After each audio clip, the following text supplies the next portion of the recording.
না না, আমি আর কোনো রিস্ক নিতে চাই না। তোকে তো এটা ভালো হবে না। হ্যাঁ, কথা বলো, সমস্যা নেই। হ্যালো অনিক, তুমি কোথায়? আমি বাইরে আছি। আমি তাকে আরো আগেই বলে দিয়েছি আমাকে যেন ডিভোর্সটা দিয়ে দেয়। তাহলে তুমি ছাড়া আমার বাবাকে দেখার মতো কেউ থাকবে না। অনেক, তুমি কোথায়? তোমার জরুরি কাজ কি এখনো শেষ হয়নি? শান্তা, মায়া, রাবেয়া এবং কি তোর জন্য বিয়ে করতে চাইছি। কে বলেছে তোমাকে এসব কথা? যেই বল এই মুহূর্তে তুই আমার বাড়ি থেকে বেরিয়ে যাবি, তা না হলে আমি তোকে। অনেক বৃষ্টির অনেক ভালোবাসে, হয়তো বা আমার মতো আগলায় রাখতে পারে নাই। তুমি যদি আমার মেয়েটাকে একটা সন্তানের কথা না বলতা, তাহলে সে কখনো এই রিস্ক নিত না। এত রিস্ক নেওয়ার পরও সে তোমাকে জন্মের পর থেকে আমি আমার বাবা মাকে কখনোই দেখিনি। স্বামী স্ত্রীর মধ্যে বিশ্বাসটাই হলো বড় কথা। তোমরা একে অপরের প্রতি বিশ্বাসটা রাখো। ওই যে গরম পানি আরবার গেছিলাম না, এই সময় মনে হয় এই কামটা হচ্ছে। হ্যাঁ, তুমি কেন জানাও নি আমাকে? অনেক, আমি আর কিছুই জানতাম না। বাচ্চাটা অনিক আর মেঘলা। কি বলছো তুমি আবল তাবল? অনেকে বাচ্চারা মারা গেছে? না, এখন বিশ্বাস করতেছো তো? তোমার মতো দেখতে হয়েছে। দাও, এবার আমার কোলে দাও বাবা। এই তো আমার লক্ষ্মী বাবা। যে সন্তানকে সারা জীবনের জন্য হারিয়ে ভেবেছিল, মৃত ঘোষণা করা হয়েছিল যে রক্ষকে, শেষ পর্যন্ত সেই জীবিত সন্তান ফিরে আসলো সত্যের মুখ উন্মোচন করে। কিন্তু ততক্ষণে সব শেষ করে নিভে গেছে আর একটা তাজা প্রাণ।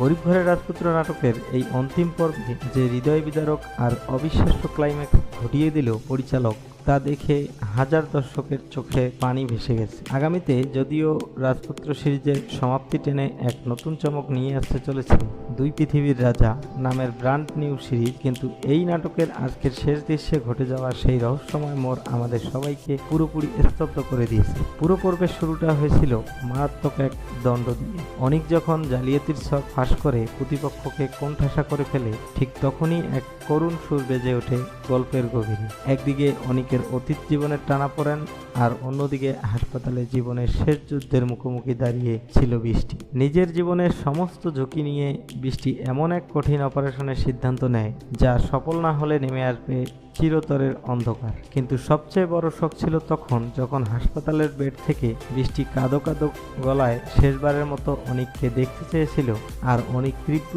অভিমানে সেই ফোন কল ফিরিয়ে দেয়।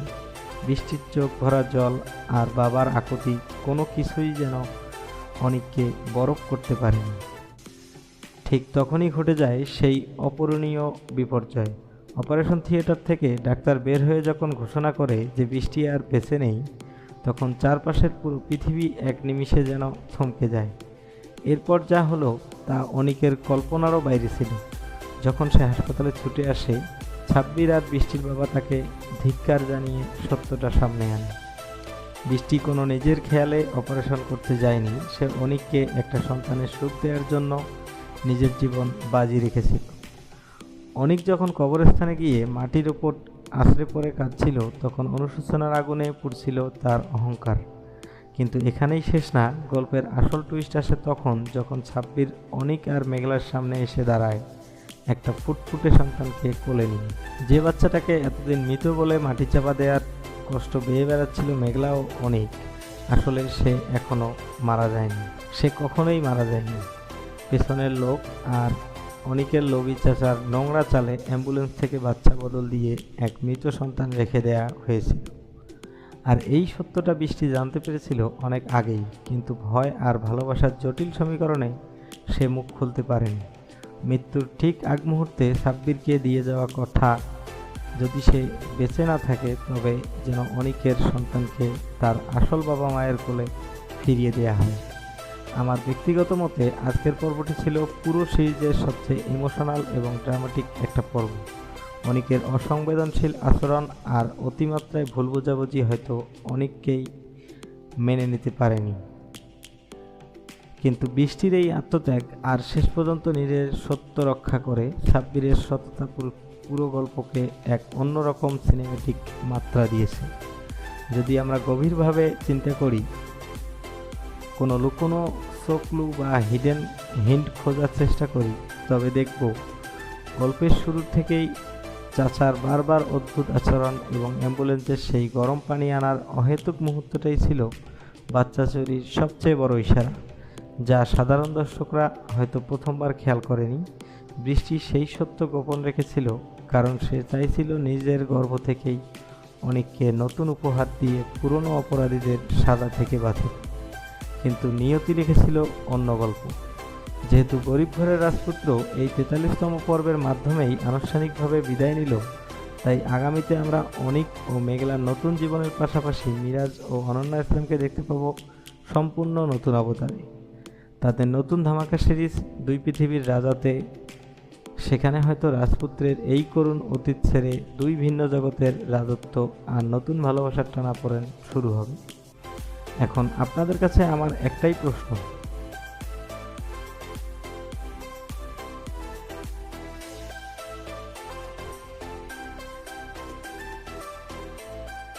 গরিব ঘরের রাজপুত্র এখানেই শেষ?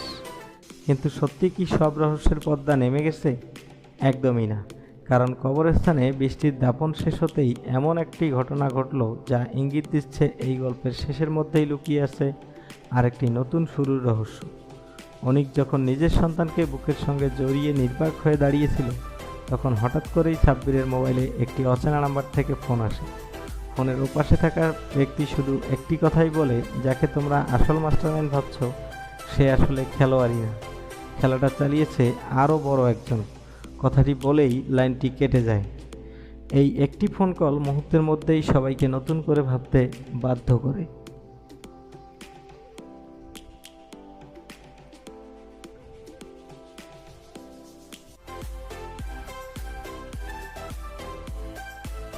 কারণ এতদিন সবাই বিশ্বাস করেছিল অনিকের লোভী চাচাই পুরো ষড়যন্ত্রের নৈপথ্যে ছিল, কিন্তু যদি তার উপরেও আরেকজন থাকে তাহলে এতদিন সব হিসাবই তো বদলে যাবে। অন্যদিকে মেঘলা নিজের সন্তানকে ফিরে পেয়ে শান্তি খুঁজে পাচ্ছিল না, কারণ বৃষ্টির মৃত্যুর জন্য নিজের অজান্তেই সে নিজেকেই দায়ী মনে করতে শুরু করে। রাতে সন্তানকে ঘুম পাড়াতে গিয়ে বারবার তার কানে যেন ভেসে আসে বৃষ্টির শেষ কথাগুলো। মেঘলা চমকে উঠে চারদিকে তাকায়, কিন্তু সেখানে কেউ নেই। একটা শুধুই অপরাধবোধ, নাকি সত্যি কোনো অজানা রহস্য তাদের ঘিরে ধরেছে। এদিকে ছাব্বির বৃষ্টির রেখে যাওয়া ছোট্ট একটি ডায়েরি খুলে দেখে ভেতরে লেখা রয়েছে কয়েকটি সাংকেতিক বাক্য। প্রথম পাতায় বড় করে লেখা, যদি সত্যিই ন্যায় প্রতিষ্ঠা করতে চাও তাহলে পুরনো হাসপাতালের বেসমেন্টে যাও, সেখানে এমন কিছু লুকানো আছে যা সব প্রমাণ বদলে দিবে। এই লেখাটা পড়েই সাব্বিরের মুখের রং পাল্টে যায়, কারণ সে জানে ওই হাসপাতালের বেসমেন্ট বহু বছর ধরেই বন্ধ, সেখানে সাধারণ মানুষের প্রবেশ নিষিদ্ধ। ঠিক সেই সময় অনিকও সিদ্ধান্ত নেয় যে ভুলের জন্য সে বৃষ্টিকে হারিয়েছে, সেই ভুলের প্রায়শ্চিত্ত না করে সে কখনোই শান্তি পাবে না। তাই সে সাব্বিরকে নিয়ে মাঝরাতে রওনা দেয় হাসপাতালের দিকে। কিন্তু তারা জানতো না, দূরে দাঁড়িয়ে কালো পোশাক পরা একজন রহস্যময় ব্যক্তি তাদের প্রতিটি পদক্ষেপ নজরে রাখছে। লোকটি ধীরে ধীরে ফোন বের করে আর কার উদ্দেশ্যে বলে, ওরা ডায়েরিটা পেয়েছে, এখন প্ল্যানের দ্বিতীয় ধাপ শুরু করতে হবে। ফোন কেটে দিয়ে সে পকেট থেকে একটি পুরনো ছবি বের করে ছবিতে দেখা যায় অনেক মেঘলা, বৃষ্টি এবং কোলে থাকা সেই নবজাতক সন্তান, কিন্তু ছবির এক কোণে দাঁড়িয়ে থাকা আরেকজনের মানুষের মুখে ইচ্ছে করেই ছেড়ে ফেলা হয়েছে। সেই ছেঁড়া মুখটাই কি পুরো ঘটনার আসল রহস্য?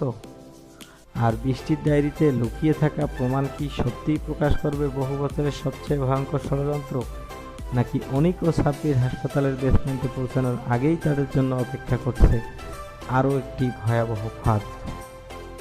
হাসপাতালের দিকে যাওয়ার পুরো রাস্তা জুড়ে এক অদ্ভুত নীরবতা। অনেক গাড়ি চালাচ্ছিল, কিন্তু তার চোখে তখনও ভাসছে বৃষ্টির শেষ মুখটা। আর পাশে বসে থাকা সাব্বির বারবার ডায়েরির শেষ পাতাটা পড়ছিল, কারণ সেখানে ছোট্ট করে আরও একটি লাইন লেখা ছিল, বেসমেন্টে ঢুকবে কিন্তু কাউকে বিশ্বাস করবে না। এই একটি বাক্য যেন তাদের বুকের ভেতর অজানা ভয় ঢুকিয়ে দেয়। রাত প্রায় 12টা। বহু বছর ধরে বন্ধে পড়ে থাকা হাসপাতালের পেছনের গেট দিয়ে তারা ভেতরে ঢোকে। চারদিকে ধুলো, ভাঙা দেয়াল আর অন্ধকার করিডোর। মোবাইলের আলো জ্বালিয়ে ধীরে ধীরে তারা বেসমেন্টের দিকে এগোতেই থাকে। হঠাৎ কোথা থেকে একটা ধাতব শব্দ ভেসে আসে। অনেক থেমে যায়। কে ওখানে? কোনো উত্তর নেই। আরও কয়েক কদম এগোতেই মাটিতে পড়ে থাকা একটি মরিচা ধরা চাবি চোখে পড়ে। ডায়েরিতে আঁকা চিহ্নের সঙ্গে ছবিটা হুবহু মিলে যায়। 26 ছবিটা তুলে নিয়ে বেসমেন্টের লোহার দরজার লাগাতেই করাত করে দরজাটা খুলে যায়। দরজার ওপাশে দেখা গেল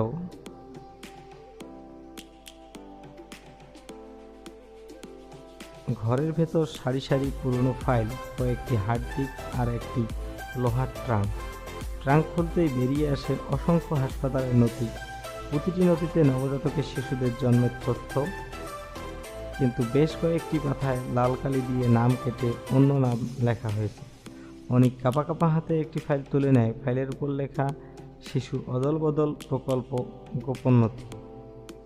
এটা পরেই সাব্বির বুঝে যায় শুধু অনিকের সন্তান নয়, বহু বছর ধরে আরও অসংখ্য পরিবারের সন্তান বদলে দেয়া হয়েছে। ঠিক তখনই ট্রাঙ্কের নিচে লুকানো একটি ভিডিও ক্যামেরা পাওয়া যায়। ক্যামেরাটি চালু করতেই পর্দায় ভেসে ওঠে এক ভয়ঙ্কর দৃশ্য।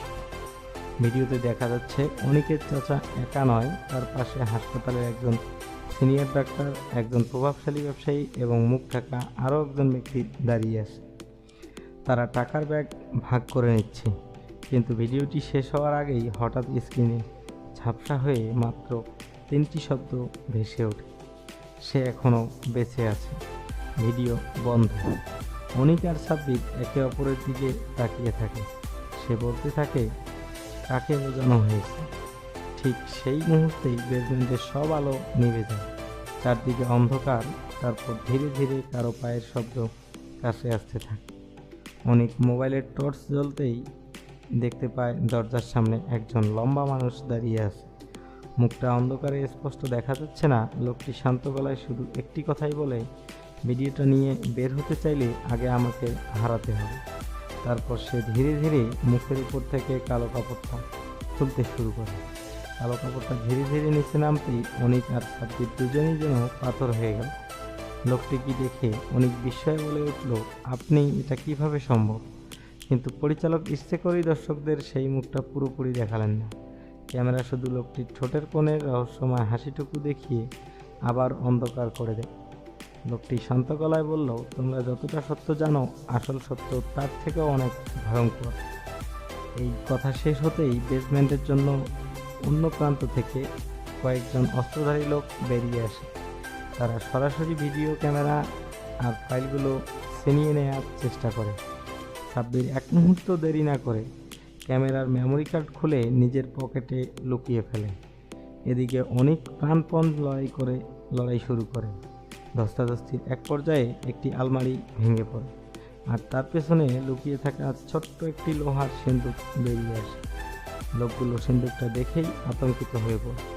তাদের নেতা চিৎকার করে বলে ওঠে, যেভাবেই হোক ওই সিন্দুকটা ওদের হাতে যেতে দেয়া যাবে না। এই একটি বাক্যই স্পষ্ট হয়ে যায় সবচেয়ে বড় রহস্য। ভিডিওতে নয়, লুকিয়ে আছে ওই সিন্দুকের ভিতরে।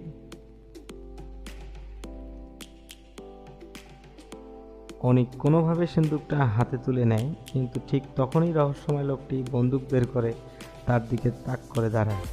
চারদিকে নিস্তব্ধতা।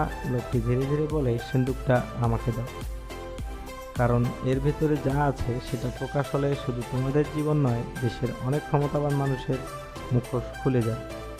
অনেক কোনো উত্তর দেয় না। হঠাৎ দূরে পুলিশের সাইরেনের শব্দ ভেসে আসে। সাইরেন শুনেই অস্ত্রধারীরা ছত্রভঙ্গে হয়ে পালাতে শুরু করে। রহস্যময় লোকটিও চলে যাওয়ার আগে অনেকের দিকে তাকিয়ে শুধু একটা কথাই বলে, আজ তোমরা বেঁচে গেলে, কিন্তু খেলা এখনও শুরুই হয়নি। সে অন্ধকারের মধ্যে মিলিয়ে যায়। পুলিশ বেসমেন্টে পৌঁছানোর পর চারদিকে তল্লাশি চালিয়ে যায়, কিছু খুঁজে পায় না। সব প্রমাণ যেন মুহূর্তের মধ্যে গায়েব হয়ে গেছে। কিন্তু অনিক যখন সিন্দুকটা খুলতে যাবে, তখন দেখে সেটার উপর একটি পুরনো সিল লাগানো। সেই সিলে লেখা, 2 পৃথিবীর রাজা, প্রজেক্ট 01। এই নামটা দেখেই সাব্বির স্তব্ধ হয়ে যায়, কারণ এটাই সেই নাম যেটা নিয়ে কয়েকদিন ধরে গোপনে ফিসফাস চলছে। অনেক কাপা হাতে তালাটা ভাঙতে যায়। ঠিক তখনই সিন্দুকের ভেতর থেকে একটি ছোট্ট ডিজিটাল ডিভাইস নিজে থেকে চালু হয়ে যায়। স্ক্রিনে মাত্র 5 সেকেন্ডের জন্য একটি শিশুর ছবি ভেসে ওঠে। তার নিচে লেখা, রাজা ফিরে এসেছে। অনেক কাঁপা কাঁপা হাতে একটি ফাইল তুলে নেয়। ফাইলের উপর লেখা শিশু অদল বদল প্রকল্প গোপন নথি। এটা পড়েই সাব্বির বুঝে যায় শুধু অনিকের সন্তান নয়, বহু বছর ধরে আরও অসংখ্য পরিবারের সন্তান বদলে দেয়া হয়েছে। ঠিক তখনই ট্রাঙ্কের নিচে লুকানো একটি ভিডিও ক্যামেরা পাওয়া যায়। ক্যামেরাটি চালু করতেই পর্দায় ভেসে ওঠে এক ভয়ঙ্কর দৃশ্য। ভিডিওতে দেখা যাচ্ছে অনিকের চাচা একা নয়, তার পাশে হাসপাতালের একজন সিনিয়র ডাক্তার, একজন প্রভাবশালী ব্যবসায়ী এবং মুখ ঢাকা আরও একজন ব্যক্তি দাঁড়িয়ে আছে। তারা টাকার ব্যাগ ভাগ করে নিচ্ছে। কিন্তু ভিডিওটি শেষ হওয়ার আগেই হঠাৎ স্ক্রিনে ঝাপসা হয়ে মাত্র 3টি শব্দ ভেসে ওঠে, সে এখনও বেঁচে আছে। ভিডিও বন্ধ। অনিক আর সাব্বির একে অপরের দিকে তাকিয়ে থাকে। সে বলতে থাকে, কাকে বোঝানো হয়েছে? ঠিক সেই মুহূর্তেই বেসমেন্টের সব আলো নিভে যায়। চারদিকে অন্ধকার। তারপর ধীরে ধীরে কারো পায়ের শব্দ কাছে আসতে থাকে। অনেক মোবাইলের টর্চ জ্বলতেই দেখতে পায় দরজার সামনে একজন লম্বা মানুষ দাঁড়িয়ে আছে। মুখটা অন্ধকারে স্পষ্ট দেখা যাচ্ছে না। লোকটি শান্ত গলায় শুধু একটি কথাই বলে, ভিডিওটা নিয়ে বের হতে চাইলে আগে আমাকে হারাতে হবে। তারপর সে ধীরে ধীরে মুখের উপর থেকে কালো কাপড়টা খুলতে শুরু করে। কালো কাপড়টা ধীরে ধীরে নিচে নামতেই অনিক আর সাব্বির দুজনেই যেন পাথর হয়ে গেল। লোকটি কি দেখে অনেক বিস্ময়ে বলে উঠল, আপনি এটা কিভাবে সম্ভব? কিন্তু পরিচালক ইচ্ছে করেই দর্শকদের সেই মুখটা পুরোপুরি দেখালেন না।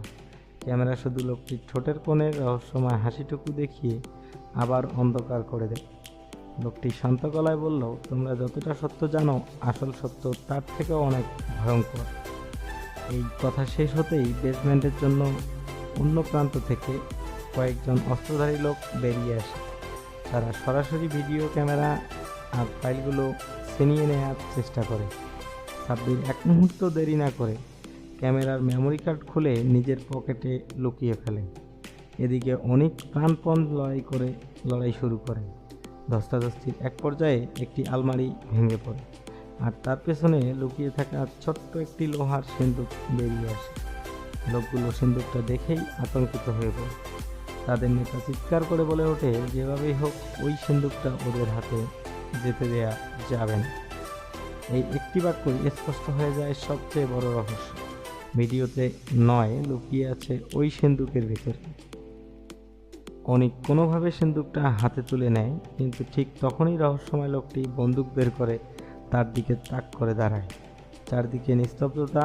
লোকটি ধীরে ধীরে বলে, সিন্দুকটা আমাকে দাও, কারণ এর ভিতরে যা আছে সেটা প্রকাশ হলে শুধু তোমাদের জীবন নয়, দেশের অনেক ক্ষমতাবান মানুষের মুখোশ খুলে যায়। অনেক কোনো উত্তর দেয় না। হঠাৎ দূরে পুলিশের সাইরেনের শব্দ ভেসে আসে। সাইরেন শুনেই অস্ত্রধারীরা ছত্রভঙ্গে হয়ে পালাতে শুরু করে। রহস্যময় লোকটিও চলে যাওয়ার আগে অনেকের দিকে তাকিয়ে শুধু একটা কথাই বলে, আজ তোমরা বেঁচে গেলে। কিন্তু খেলা এখনও শুরুই হয়নি। সে অন্ধকারের মধ্যে মিলিয়ে যায়। পুলিশ বেসমেন্টে পৌঁছানোর পর চারদিকে তল্লাশি চালিয়ে যায়, কিছু খুঁজে পায় না। সব প্রমাণ যেন মুহূর্তের মধ্যে গায়েব হয়ে গেছে। কিন্তু অনেক যখন সিন্দুকটা খুলতে যাবে, তখন দেখে সেটার উপর একটি পুরনো সিল লাগানো। সেই সিলে লেখা, 2 পৃথিবীর রাজা, প্রজেক্ট 01। এই নামটা দেখেই সাব্বির স্তব্ধ হয়ে যায়, কারণ এটাই সেই নাম যেটা নিয়ে কয়েকদিন ধরে গোপনে ফিসফাস চলছিল। অনেক কাপা হাতে তালাটা ভাঙতে যায়। ঠিক তখনই সিন্দুকের ভেতর থেকে একটি ছোট্ট ডিজিটাল ডিভাইস নিজে থেকে চালু হয়ে যায়। স্ক্রিনে মাত্র 5 সেকেন্ডের জন্য একটি শিশুর ছবি ভেসে ওঠে। তার নিচে লেখা, রাজা ফিরে এসেছে। এরপর পুরো স্ক্রিন কালো হয়ে যায়। অনেক, সাব্বির, মেঘলা কেউই তখন বুঝতে পারে না এই একটি বাক্যই তাদের জীবনের সবচেয়ে বড় ঝড়ের সূচনা করতে যাচ্ছে। স্ক্রিনটা নিভে যাওয়ার পর কয়েক সেকেন্ডের মধ্যেই কেউ কোনো কথা না বলে অনেক ধীরে ধীরে ডিভাইসটা হাতে তুলে নিয়ে কিন্তু আবার চালু করতে যতবারই চেষ্টা করে ততবারই একই বার্তা ভেসে ওঠে, অ্যাক্সেস ডিনাইড। ঠিক নিচে একটি টাইমার চলতে শুরু করে। সাব্বির অবাক হয়ে বলে, এটা তাহলে কোনো সাধারণ ডিভাইস নয়, কেউ আমাদের জন্য সময় বেঁধে দিয়েছে। অন্যদিকে পুলিশের একজন সিনিয়র কর্মকর্তা পুরো বেসমেন্টে ঘুরে হঠাৎ দেয়ালের একটি অংশে অদ্ভুত দাগ দেখতে পান। চাপ দিতেই দেয়ালটা ধীরে ধীরে সরে যায়। ভেতরে দেখা যায় একটি গোপন কক্ষ। সেই কক্ষের দেয়াল জুড়ে চলছে অসংখ্য ছবি। কোনোটা নবজাতক শিশুর, কোনোটা তাদের পরিবারের, আবার কোনো ছবির নিচে শুধু একটি নম্বর লেখা। অনেক নিজের ছবিটা দেখে থমকে যায়। ছবির নিচে লেখা ফাইল নম্বর R17। মেঘলার ছবির নিচে ফাইল নম্বর M09। কিন্তু সবচেয়ে ভয়ঙ্কর বিষয়টি ছিল শেষ দেয়ালে। সেখানে বড় অক্ষরে লেখা প্রজেক্টে 2 পৃথিবীর রাজা। তার নিচে মাত্র একটি লাইন, প্রথম ধাপ সফল, দ্বিতীয় ধাপ শুরু হবে উত্তরাধিকারীকে ফিরিয়ে আনার মাধ্যমে। উত্তরাধিকারী এই শব্দটা শুনেই সাব্বিরের বুকে কেঁপে ওঠে। সে সঙ্গে সঙ্গে অনিকের সন্তানের দিকে তাকায়। তাহলে কি এতদিন ধরে শুধু একটি পরিবার নয়, সেই শিশুটিকেও কোনো বড় পরিকল্পনার অংশ হিসেবে ব্যবহার করা হচ্ছিল? ঠিক তখনই পুলিশের ওয়্যারলেসে খবর আসে স্যার হাসপাতালের বাইরে যে কালো গাড়িটি দাঁড়িয়েছিল সেটি পালিয়ে গেছে। গাড়ির নাম্বার ট্র্যাক করতেই জানা যায় সেটি ভুয়া পরিচয়ে নিবন্ধিত। কিন্তু গাড়ির ভিতর থেকে একটি জিনিস উদ্ধার হয়েছে, একটি পুরনো রূপার লকেট। লকেট খুলতেই ভেতরে 2টি ছবি, এক পাশে ছোট্ট অনিক, অন্য পাশে সেই রহস্যময় লোকটি যার মুখ এখনও পুরোপুরি প্রকাশ করা হয়নি। অনিক বিস্ময়ে বলে ওঠে, এটা অসম্ভব, এই লোকটা আমার ছবি পেল কীভাবে? সাব্বির উত্তর দেওয়ার আগেই তদন্তকারী কর্মকর্তা নিচু গলায় বলেন, হয়তো উল্টোটা সত্য, আপনার ছবিটাই ওর কাছে থাকার কথা ছিল। এই কথার অর্থ কী? রহস্যময় লোকটির সঙ্গে অনিকের সম্পর্ক কি? সে কি শত্রু, নাকি বহু বছর আগে হারিয়ে যাওয়া এমন একজন মানুষ যার পরিচয় প্রকাশ পেলে পুরো ইতিহাস বদলে যাবে? ঠিক তখনই অনিকের মোবাইলে একটি ভিডিও কল আসে। নাম নেই, নম্বর নেই, শুধু কালো স্ক্রিন। কয়েক সেকেন্ড পরে একটি বিকৃত কণ্ঠ ভেসে আসে, সত্য জানতে চাইলে আগামী সূর্যোদয়ের আগেই পুরনো রাজবাড়িতে চলে এসো। দেরি করলে শুধু প্রমাণ নয়, তোমার সন্তানকেও আর কোনদিন খুঁজে পাবে। কল কেটে যায়। অনিক আর মেঘলা একসঙ্গে সন্তানের দিকে তাকায়, কিন্তু পরের মুহূর্তেই তাদের মুখের রং ফ্যাকাশে হয়ে যায়। কারণ যে বাচ্চাটি কিছুক্ষণ আগেও মেঘলার কোলে ঘুমিয়েছিল সে এখন আর নেই। এখন আপনাদের কাছে আমার একটাই প্রশ্ন, আপনারা কি মনে করেন অনিক বৃষ্টির এই চরম ত্যাগের পর আর ক্ষমা পাওয়ার যোগ্য, নাকি বৃষ্টির এভাবে চলে যাওয়াটা অনিকের জীবনের সবচেয়ে বড় শাস্তি পাওয়ার উচিত ছিল? আপনাদের মতামত কমেন্ট বক্সে জানাতে একদম ভুলবেন না। ভিডিওটি ভালো লাগলে এখনই লাইক করুন, বন্ধুদের সাথে শেয়ার করুন এবং আগামী নতুন ধামাকা সিরিজের আপডেট ও রিভিউ সবার আগে পেতে চ্যানেলটি সাবস্ক্রাইব করে বেল আইকনটি বাজিয়ে সাথেই থাকুন। দেখা হচ্ছে পরবর্তী নতুন নাটকের দুর্দান্ত সব চমক নিয়ে। ভালো থাকুন সবাই, ধন্যবাদ।